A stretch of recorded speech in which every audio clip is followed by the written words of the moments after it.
Phone tapping కేసులో BJP చూపు CBI వైపు. మరి కేంద్ర మంత్రులు సహా లీడర్ల డిమాండ్, హైకోర్టు సుప్రీంకోర్టులోని పిటిషన్లు, రాష్ట్ర సర్కార్ నాంచుతున్నదని ఆరోపణ.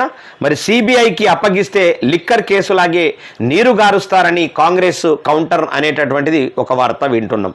వాస్తవం కూడా ఇది, ఎందుకంటే నీరు గారుస్తున్న విధానం అయితే మనకు తెలుస్తూ ఉన్నది. ఖచ్చితంగా నీరు గారుస్తుంది. మరి ఫోన్ ట్యాపింగ్ కేసును సిబిఐకి అప్పగించాలి, అప్పుడే నిజాలు బయటకు వస్తాయి. కిషన్ రెడ్డి మరి బీఆర్ఎస్ ఆయనలో జరిగిన ఫోన్ ట్యాపింగ్ కేసును సిబిఐకి అప్పగించాలని, అప్పుడే నిజాలు బయటికి వస్తాయని కేంద్ర మంత్రి మరి బీజేపీ రాష్ట్ర అధ్యక్షుడు కిషన్ రెడ్డి అన్నారు. ఎందరో జీవితాలను ఆగం చేసినటువంటి ఫోన్ ట్యాపింగ్ వ్యవహారాన్ని తేలిగ్గా తీసుకోవద్దన్నారు. మరి ట్యాపింగ్కు పాల్పడి అంటే అసలు వాస్తవానికి ఫోన్ ట్యాపింగ్ అనేటటువంటిది గంజాయి డ్రగ్స్ కన్నా చాలా డేంజర్ చేసిండ్రు అనమాట. టోటల్గా బ్లాక్